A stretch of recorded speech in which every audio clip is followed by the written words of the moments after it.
All right, everybody, welcome to episode 5 of the Fantasy Timeline. I'm Josh at the Real Fantasy TL. I'm with my main man, Bill at Super Duper Flex.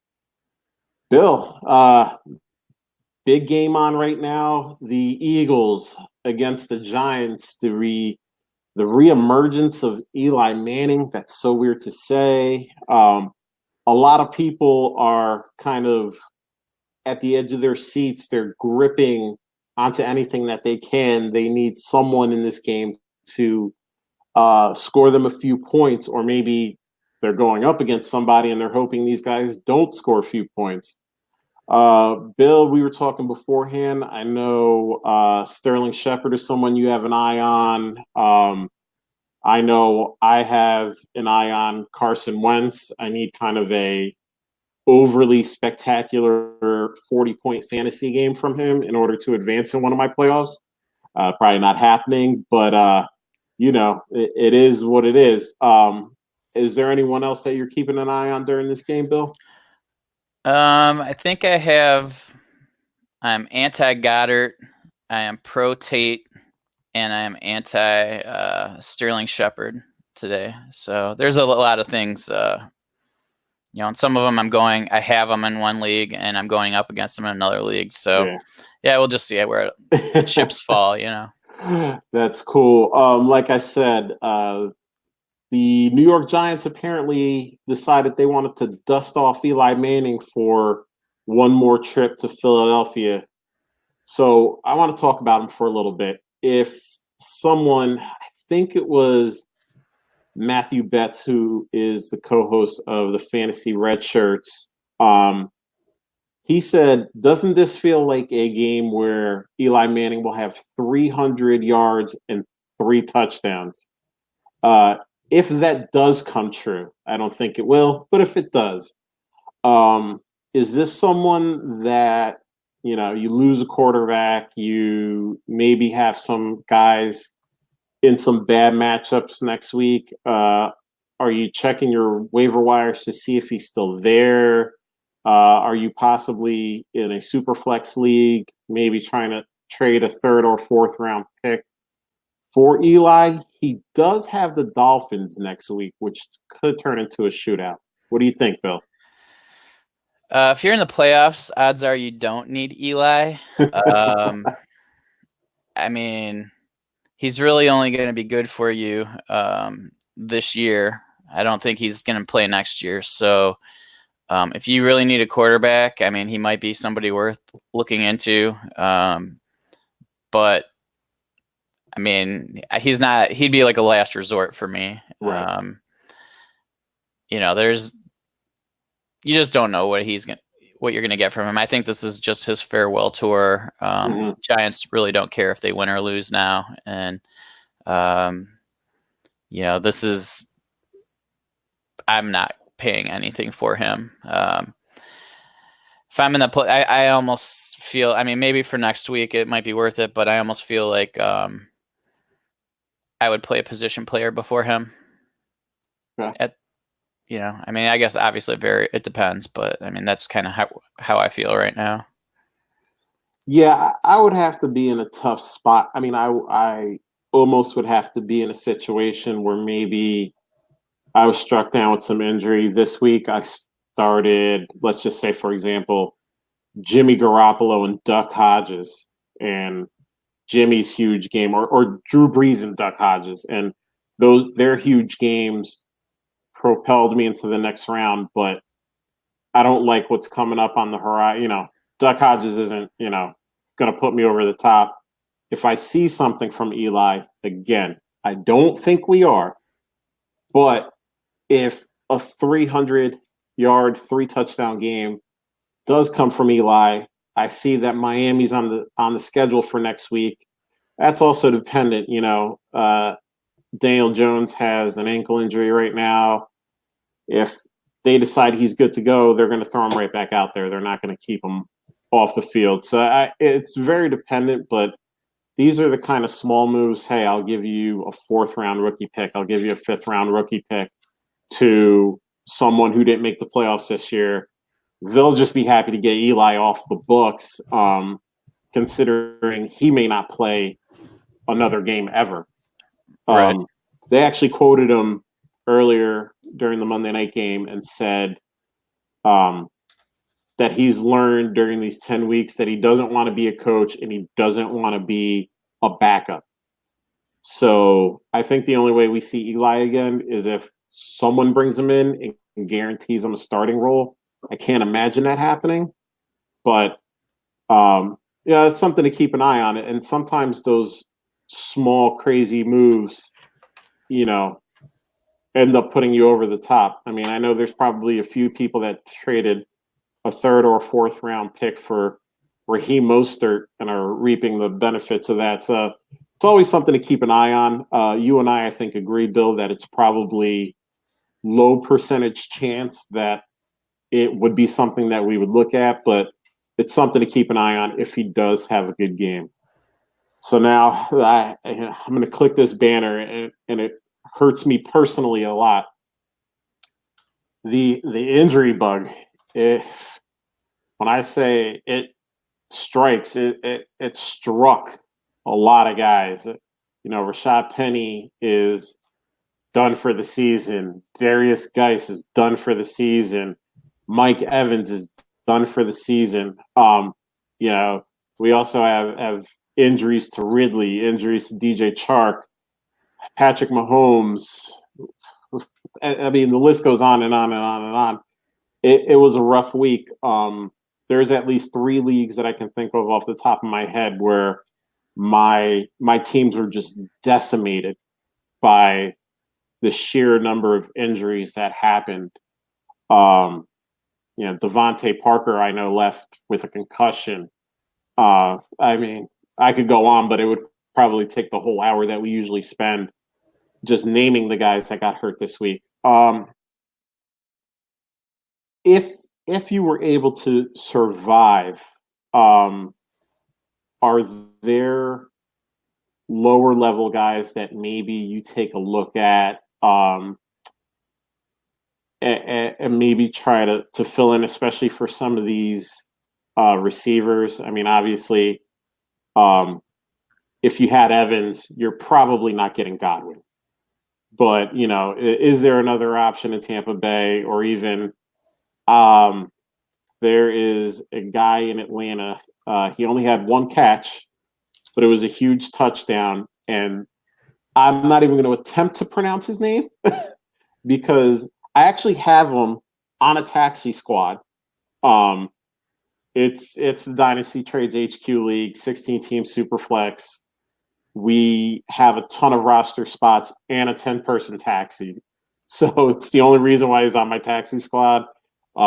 We roster almost anyone that has even a small semblance of fantasy production. But is there anyone you can think of off the top of your head, maybe in the DJ Chark situation? Maybe you try to pivot if you still have trade deadlines and see what the DD owner is looking for and maybe getting a good deal off of that? Well, this is a situation where there was just so many injuries that, this is where you potentially could reap the rewards of having some depth on your roster. I mean, you can probably, go to the waiver wire and see if you can find anybody. I mean, probably like somebody like Justin Watson might be available from Tampa. It's tough. I mean, especially this time of year, if you don't have, or if you have a trade deadline that's already passed, I mean, you're kind of in some big trouble, unless you do have some depth. Fortunately, most of my teams do. I don't typically have a top-heavy team. I think that's just, I don't know why that is. That's just kind of where I feel comfortable. So if you're more of a top-heavy team, I mean, that's kind of your kind of rolling the dice that way a little bit, Right.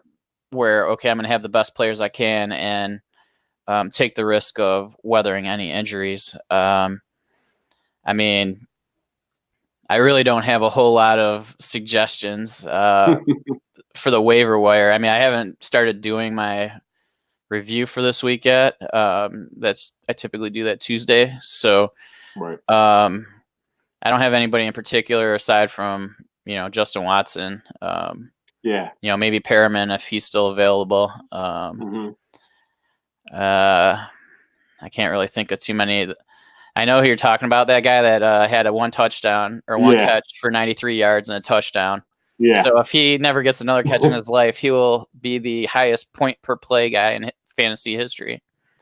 Because that's like 16.3 points in one play. So that's pretty impressive. Yeah, and it's tough because I agree with you. I'm also the type of person who I value depth over, maybe 3 or 4 studs that, will consist lots of fantasy points every week. But in situations like this, it seems that it seems that when you're in these one and done situations, depth might not be helping you out. Now, obviously, if you've made it to the next round, that depth is going to be key because, in situations, the teams that you have, you miss one of these guys. All right, I got, maybe I have a Gallup, maybe I have a Randall Cobb. Outhouse says it's Brashad Perriman season. Woo, Brashad Perriman. Talking about dusting someone off. We were talking about dusting off Eli. Let's dust off Brashad Perriman too. Maybe he's a guy that if you don't have that depth, you do go out and throw a few fab bucks at Brashad Perriman and see maybe that's somebody you're starting as a low end flex in certain leagues.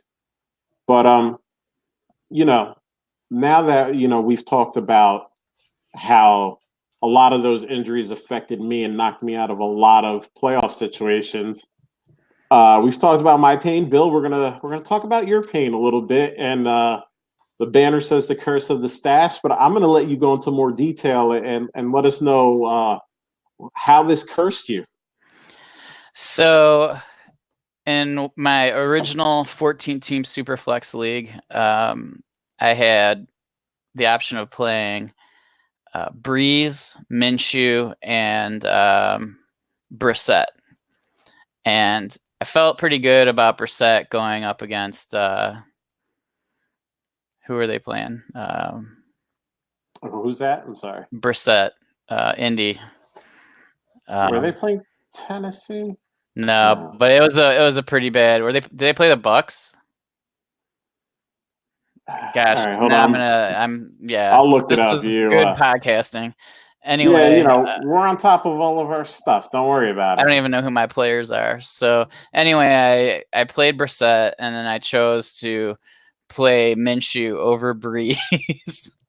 And so today was a day of reviewing decision-making processes and how did I get to pick Minshew over Breeze? Did I just, get caught up in the hype of Minshew?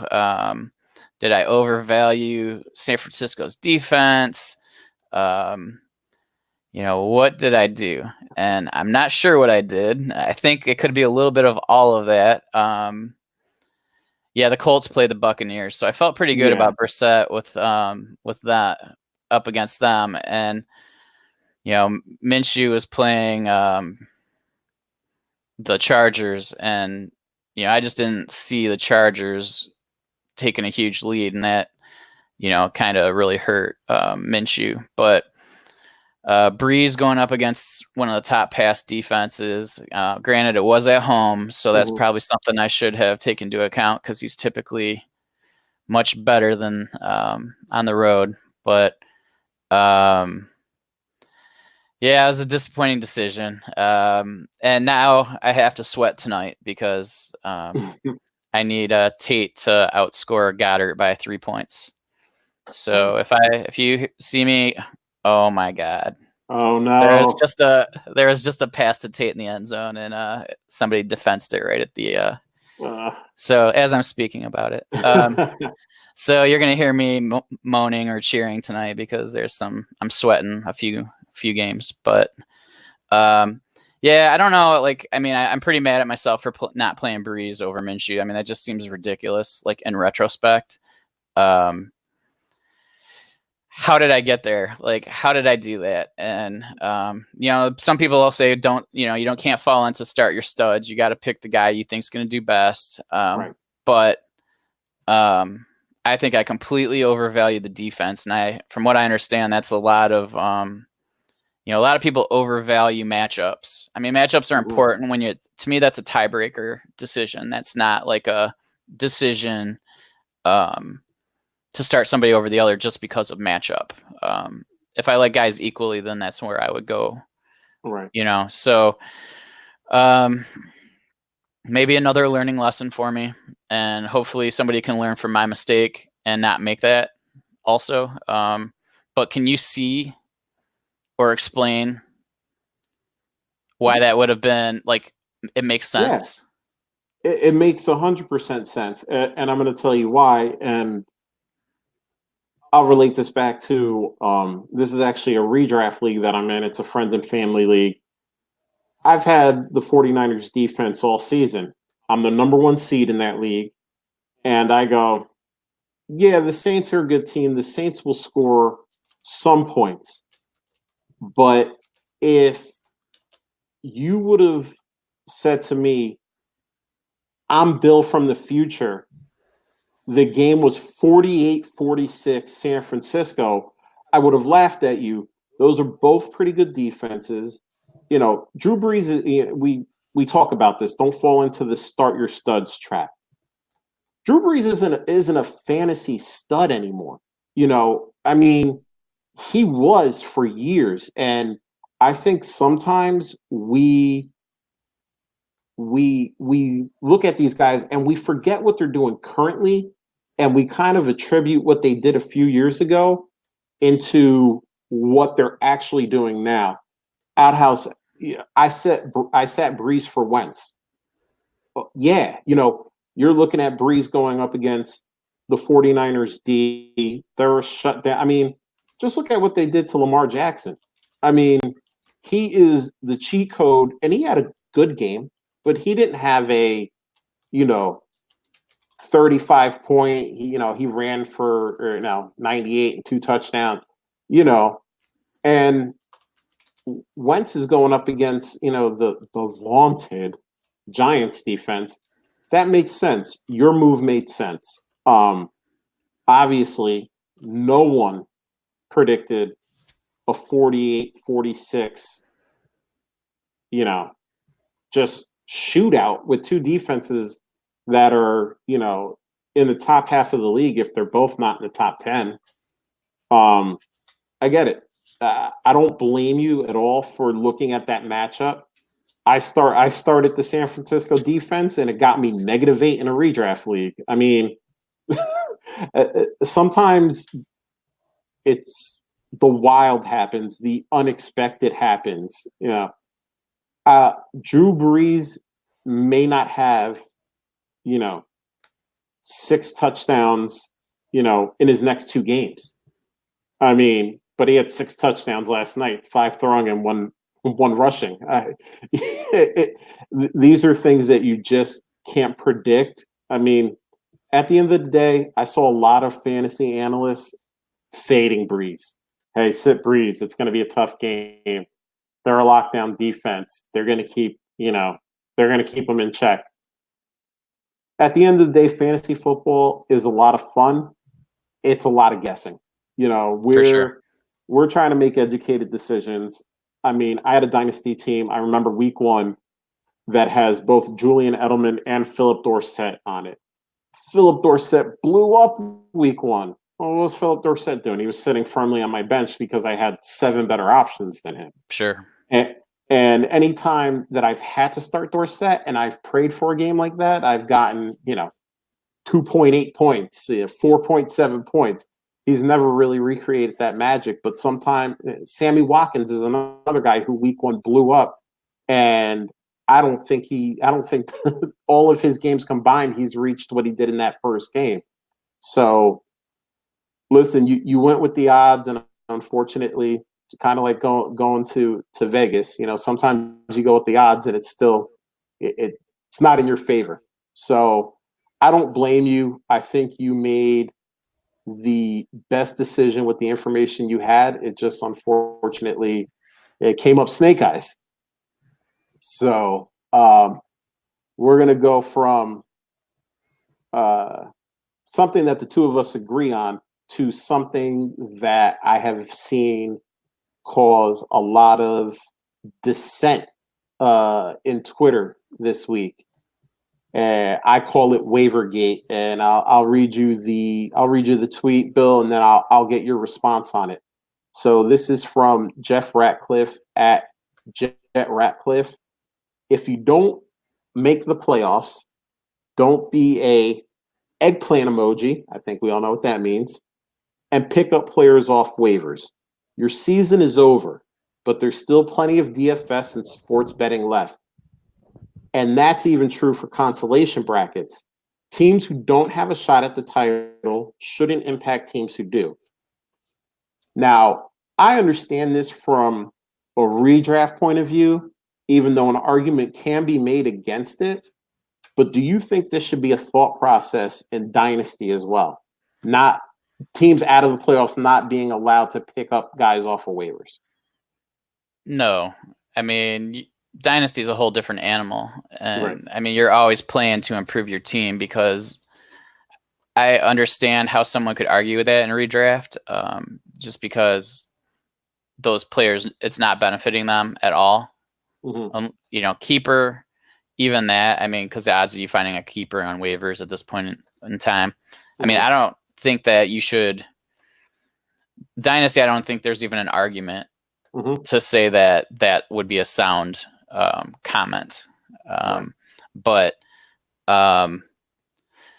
so I think for redraft, we could argue that, but there's just no way for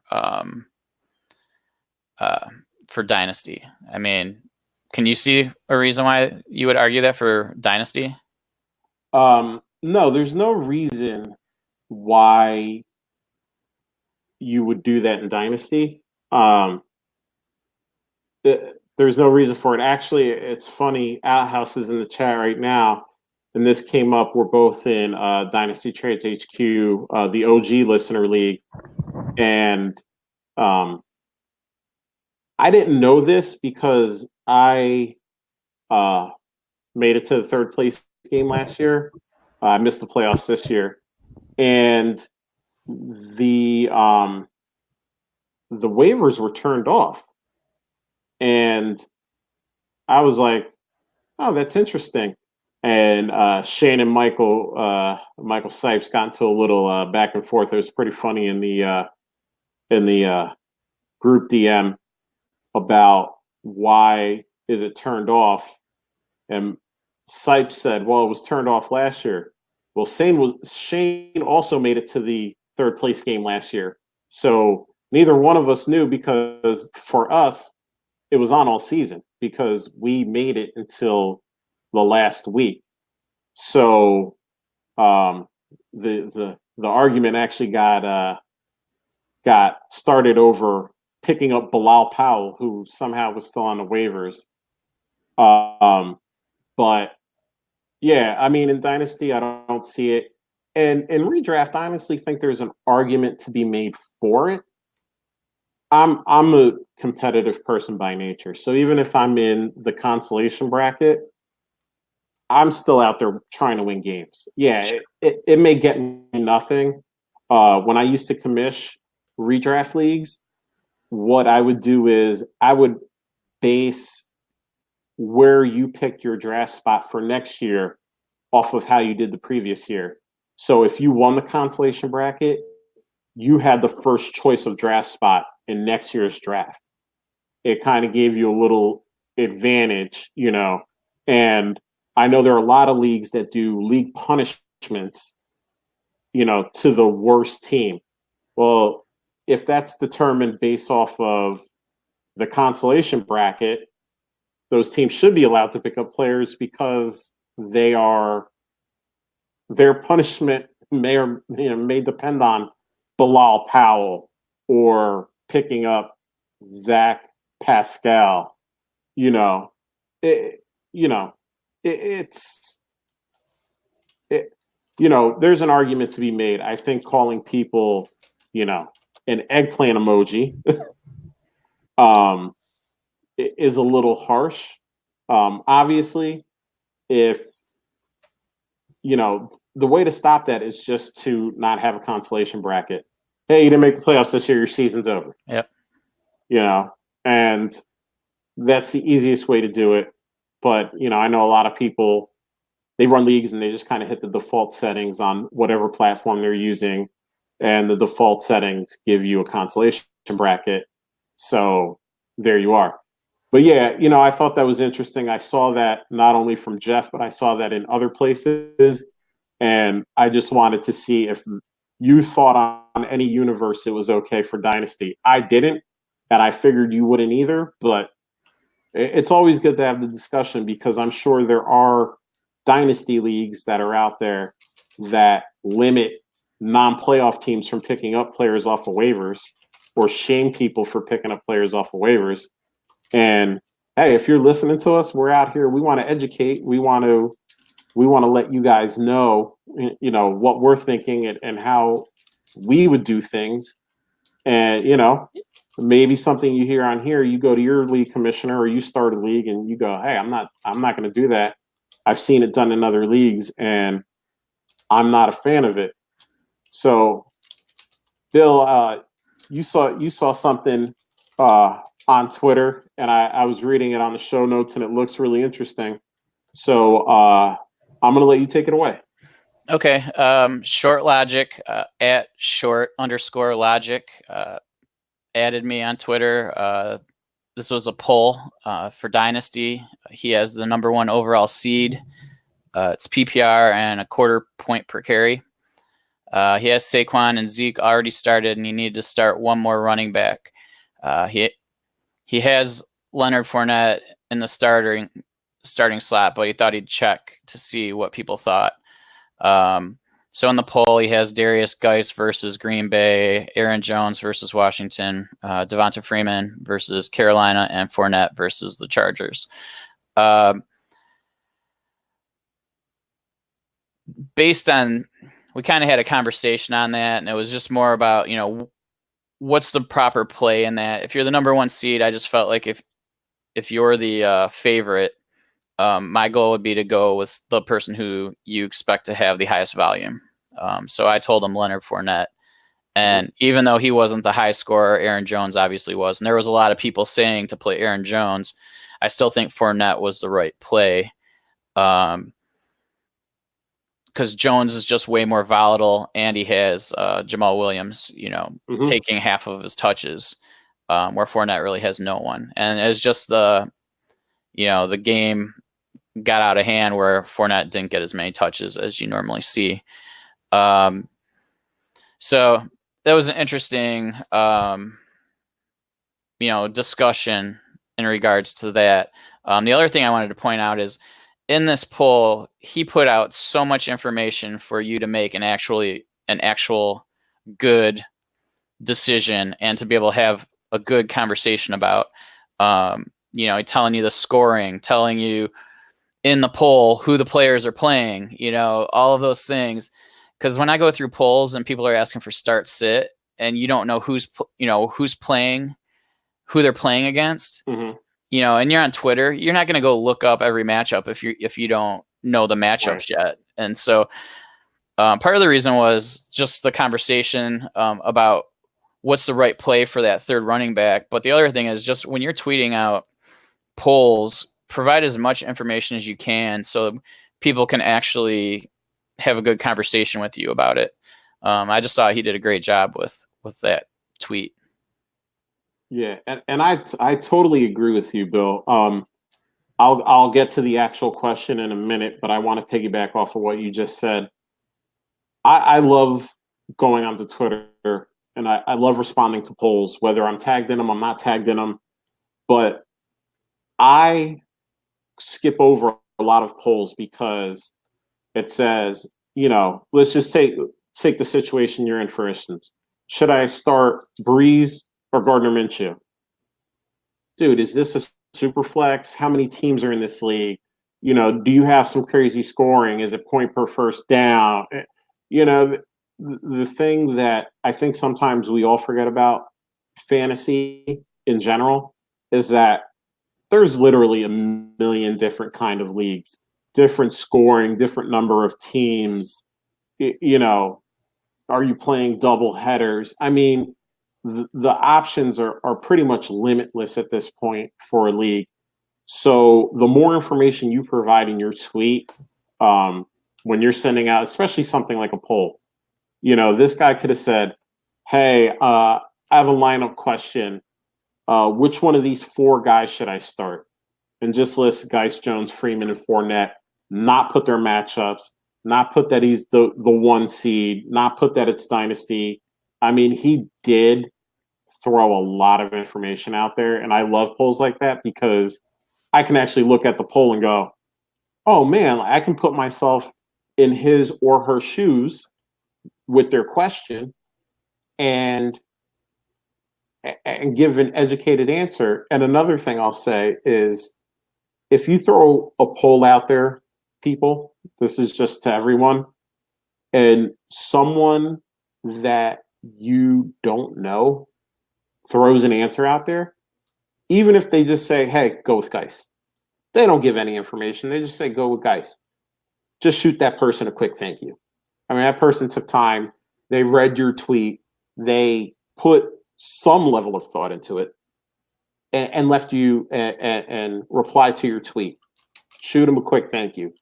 I mean, now, if they gave you a bunch of information, then maybe the conversation can start and you guys can go back and forth a little bit and have a real in-depth conversation. But always just shoot a thanks out to somebody, even if that's all you say. But now to the question, I'm with you 100%. I would have went with Fournette. He's been the heavy hitter this year, and I'm also the type of person, when I make it to the playoffs, I will usually go with the team that got me there.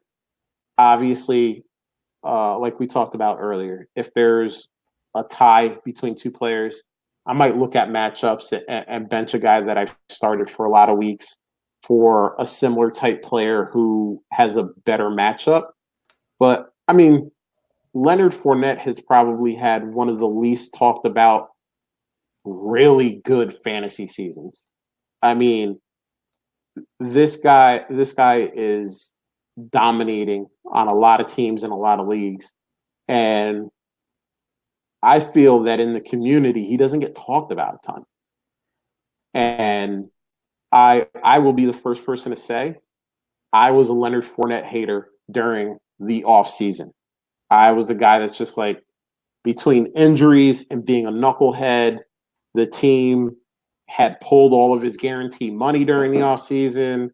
They're probably not on good terms. I didn't think it was going to be good for him, but he shut me up. He proved me wrong. He's having a great season, and that would be the reason why I would have picked Leonard Fournette. Geis is in a timeshare, or was in a timeshare before he got hurt. Jones, the same thing. He's in a timeshare with Jamal Williams. Devonta Freeman, great matchup, but has Freeman really done anything this year that you said, wow, that's really good? He hasn't. I have him on a redraft league, and he has been terrible. He hasn't been good, and it is what it is. So, yeah, I agree with you. I think that Leonard Fournette is the guy, or would have been the guy that I would have chosen as well. So, Bill, you gave him some solid advice. Obviously, he wasn't the highest scoring player out of that list, but I still think, again, as we talked about earlier, sometimes the best play doesn't mean it's the highest scoring play when things are all said and done. So, we're gonna talk about some things that we saw on the timeline. I'm gonna go first, and I'm gonna toot our horn, which really means I'm tooting your horn, Bill, because you brought up this tweet that you saw last week from Addison Hayes, and I believe this was the day after we recorded the live stream. We got a tweet from Dave at Dave Sorrell. Dave, I hope I'm pronouncing your last name correctly. He tweeted me and said, or he tweeted the Fantasy Timeline Twitter account and said, just made a trade for OBJ. I had to throw in Fant. And I responded, so you gave up Fant you gave up OBJ. I'm sorry, you got OBJ, if I could talk, for a first and Noah Fant. That was my question to him, because we were talking about go to guys in your league and see if you can get OBJ for a first. And he responded to me, a 2020 first, a 2020 second, and Noah Fant. He said it's going to be one of the last 4 picks. He had a bye, and he has the most points scored by far. Bill, thank you. Your tweet is out there helping people out. And we do this podcast because we like talking about fantasy. But another thing that we both like to do is help other people out. People come to us with questions. The lineup question that Bill just presented not 30 seconds ago. We like helping people out, and the stuff we put on the pod is out there not because we don't have things to talk about, but it's because we feel that these ideas are helpful. And obviously, Dave has a number 1 dynasty team and really traded minimal assets just to get Odell Beckham Jr., who now we found out has been playing with a sports hernia. So a year to get healed and possibly new coaching, you may have just found a top 5 receiver next year for pennies on the dollar. Bill, what do you think of this deal? OBJ for a first, a second, and Noah Fant. I like it. He and I were chatting actually before he made the trade, and he also has a little bit of the backstory is he has Kelsey Hooper also at tight end. So he's pretty stacked at tight end. So, Fant's, especially after he had a big game this week, people might think it's a lot closer than it was when he made the trade offer. Right. But yeah, for a late first, a late second, and Fant, I think that's a great trade, especially with his team is where he is. Like his team is one of the best teams in the league, and he knows it's going to be pretty late. So yeah, I can't really find any fault with that trade. I told him try to negotiate the second out, but I mean, I said, if you don't even want to take the chance, I would basically, accept that offer. So yeah, I mean, I'm all for that trade. I think that was great. Yeah, I mean, when I saw it come across the timeline, Twitter, I just looked and I said, wow, there are people panicking on OBJ. And listen, I'll say it again.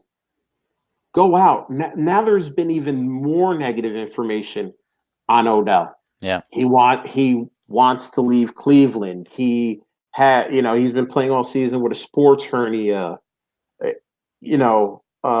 I heard someone, and I wish I could remember who it is. If you were listening to this and you hear it, I apologize for not giving you the credit. But someone said, took Jarvis Landry a year to get used to Cleveland, and now look at him. Kind of true. And we sometimes discount what moving to a new city, new teammates, new scheme. We sometimes discount that effect that it has on a player, especially a player the caliber of Odell Beckham. We just assume that we can drop him on any team and he'll just be elite. And we sometimes forget that, these are human beings, that some of these things affect some human beings differently than others. And maybe OBJ next year gets sports hernia surgery. They bring in a different head coach who's going to run, kind of a NFL offense. And we're talking about 1,200 yards and 12 touchdowns from OBJ. And Dave is laughing because he has another number one seed and is trotting out OBJ along with Henry and Hooper and whatever else his stack team has. And he's laughing as someone used 2 back-end first and second round picks and Noah Fant. And maybe Noah Fant turns into something, but those other guys don't.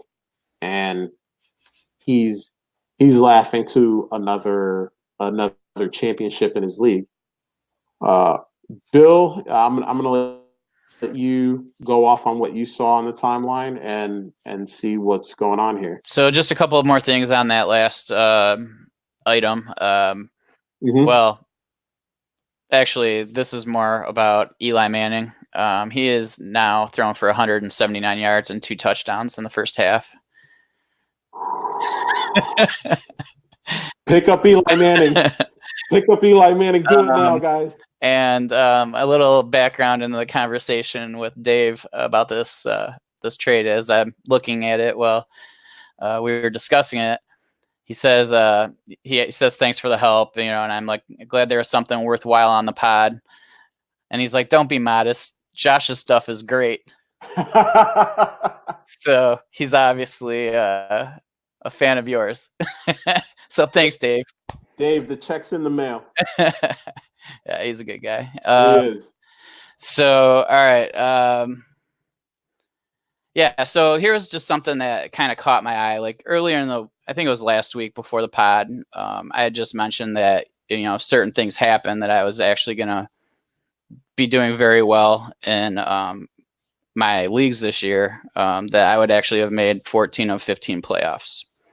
And I was just mentioning it more so with the fact of like, that's just ridiculous. Like there's no way I should be doing that, but I think that there's just so many teams or so many people that were tanking this year, that it just made it that much easier to make playoffs this year, at least in my experience. Mm-hmm. It just seemed like there were so many teams in each of my leagues that were trying to accumulate picks so early in the season that you were almost playing in 8-man leagues, as opposed to the normal like 10. Usually there's at least 1 or 2 teams tanking, and right. But this felt like this year just feels like in my leagues there's so many people tanking, and so that's basically the base of this comment.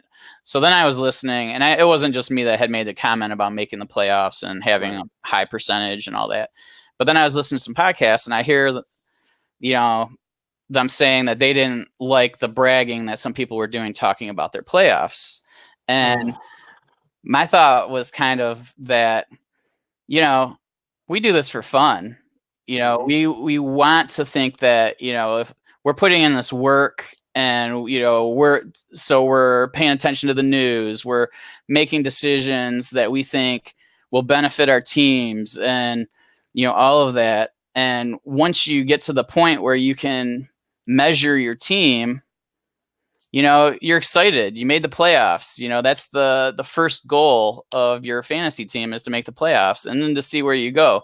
So like I kind of felt, I don't know. I just feel like people are too worried about what other people are doing. And, my post was not meant to brag. Although, I was very excited, like, hey, I'm making a ton of playoffs and this is just an incredible year for me. It's not the norm, it's just everything, the planets align this year. And so I just kind of found that interesting that, hey, if you had a good season or if you made a good call, people condemn people for, tooting their horn when they make a call on somebody. Mm-hmm. Toot your own horn, we're all, I don't know why you wouldn't want somebody to, be happy that they made the right call. I mean, that's the fun of it. This is kind of a little vent from me. So like, I just don't get it. Like why you would not want people to enjoy themselves now we're on a podcast. I would think that giving some sort of resume also will show like, hey, maybe there might be something of value in this coming out of this mouth. I'm not saying I know everything, and I'm not saying I know, I might know 10% of what a lot of these guys on Twitter do, but it's I don't know. It just kind of put me off a little bit, and I hope that hope people don't think that I was bragging, and that it's more that like, hey, I'm excited. I'm happy that this is what my team is doing. My teams are doing, and that's about it. So I should probably stop talking now. You know what, Bill? Maybe when we get a little bit more big time, we'll have a Patreon, and the uncensored words that are going to come out of my mouth will be on a separate podcast. But since they're not, you're all going to get the uncensored version of this now. I've seen this debate all over Twitter. First of all, Bill, you and I have very different personalities. I like to brag. I brag. And you know what? I did not have as successful of a fantasy season this year as you did. But when I saw you made the playoffs out of 14 out of 15 leagues, it made me happy. You know why? We know each other. We talk. We're friends. But you know what? If I see a random person named Will who made it in 14, 15 of his leagues, I'm happy for him too. Because you know what? We play this for fun. A lot of times we're playing with friends. We're playing with people that we know. And you know what? This is like any other activity.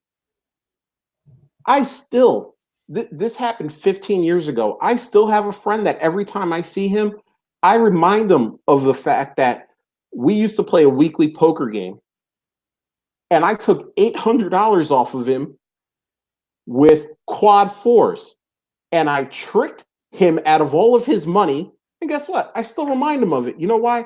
Because we're friends. We laugh about it. It's fun.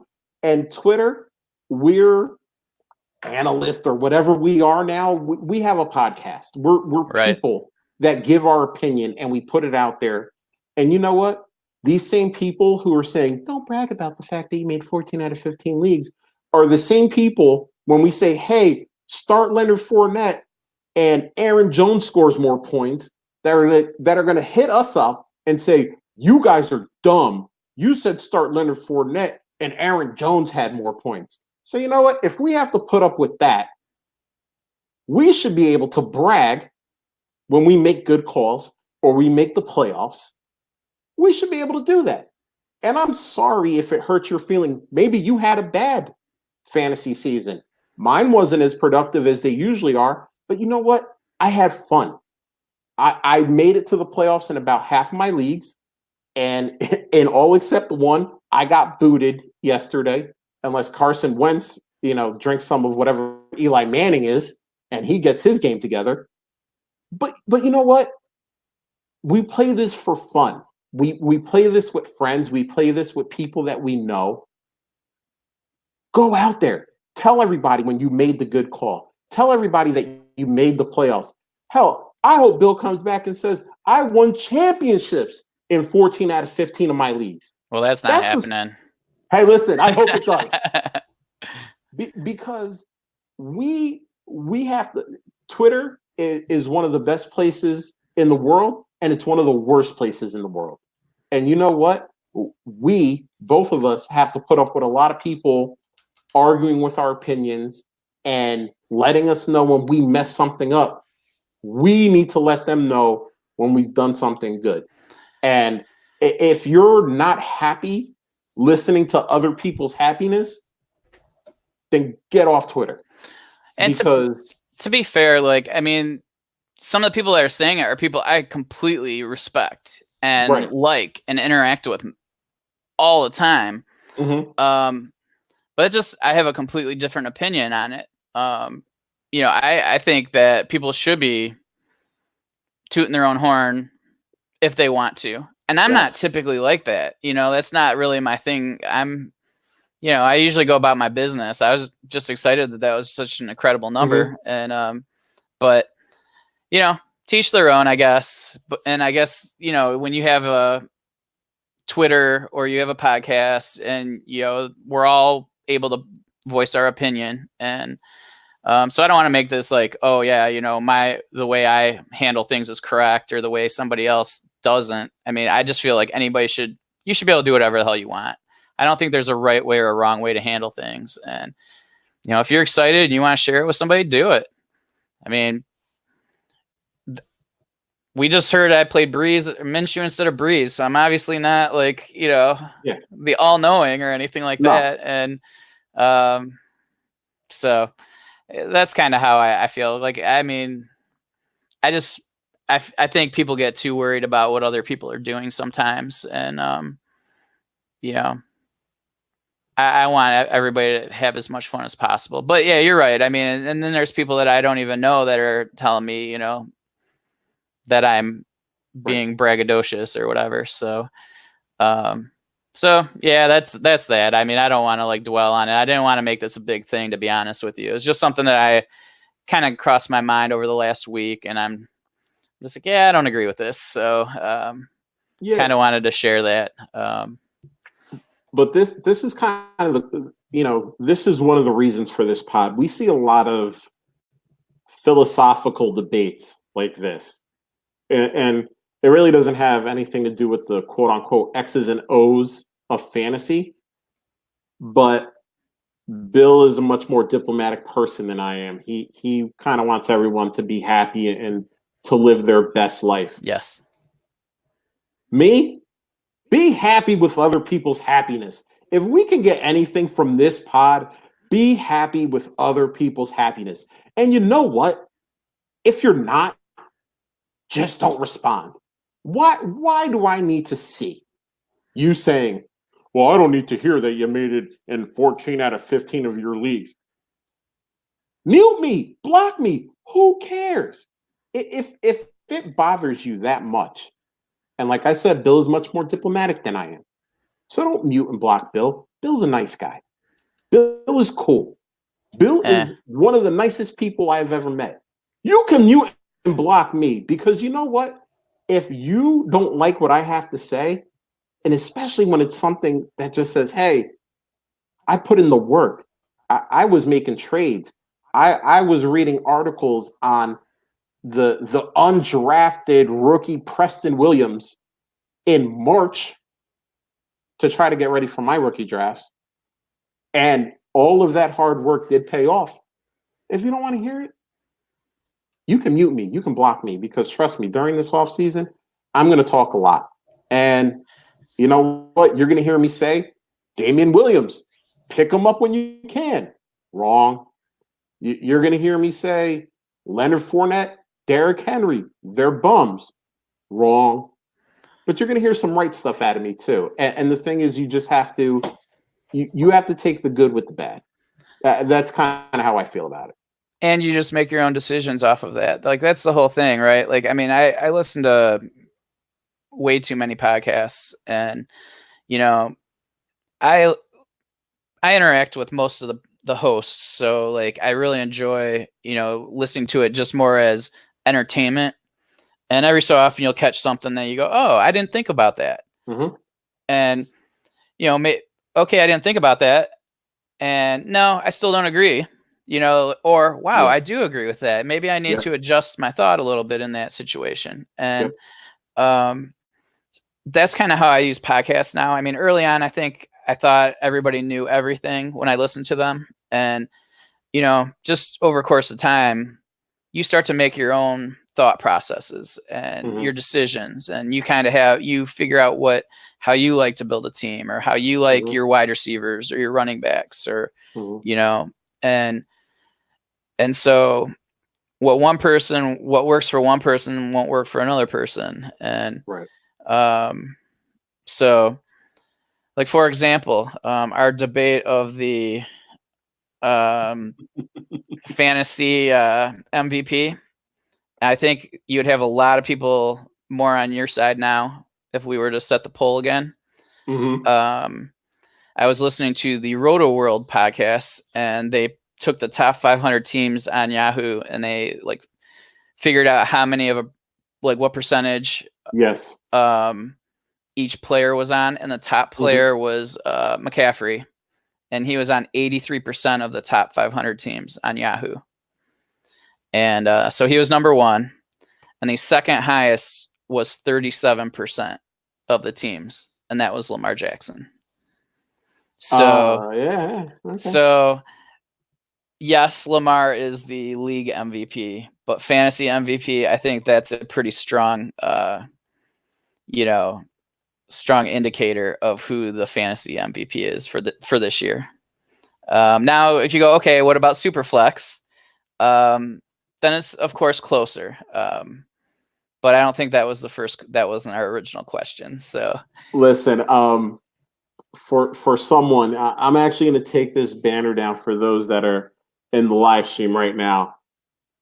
This says Bill at Super Duper Flex, and he is using one QB stats to make his point. Bill, I'm disappointed in you. I'm wagging my finger right now. I'm very disappointed in you because I thought we would see some super flex in there. I mean, it's definitely closer. I will say that, but you know, like still, I mean, I think even if you did all like the super flexes, the top super flex teams, I bet you McCaffrey's on more team. I mean, and this is just obviously out of fun. Of course, like who cares? But of course.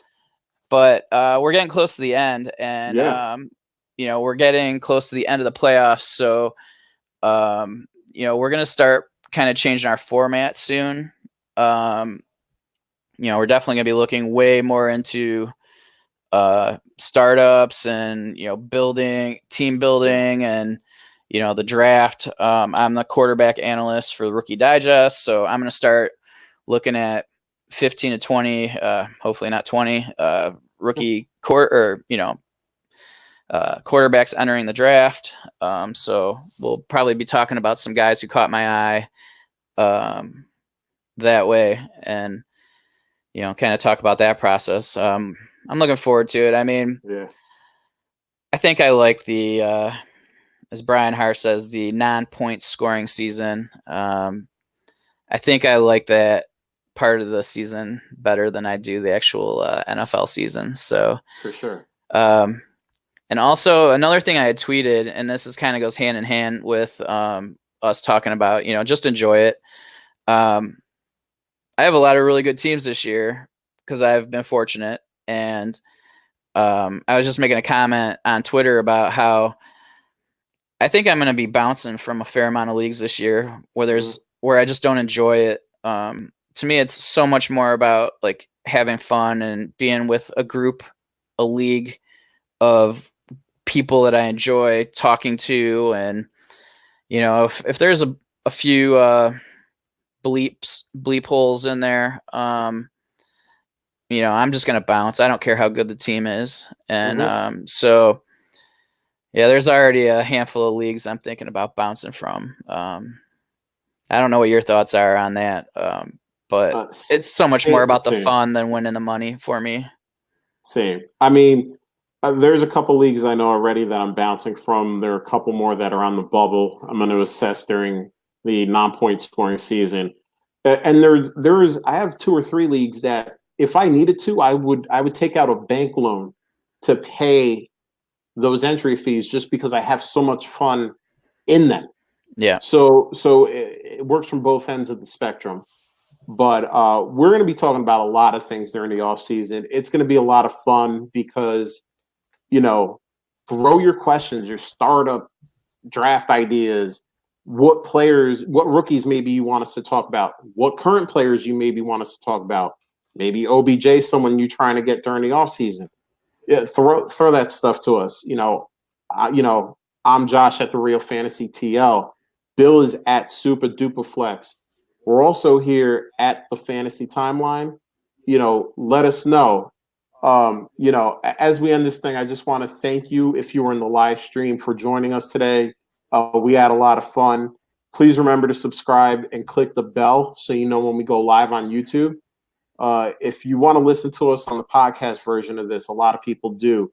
You can find this episode on Apple Podcasts, Stitcher, Spotify, Podbean, and Google Play. All right, guys, we're out. Thank you, Bill. Excellent episode. Peace. Late.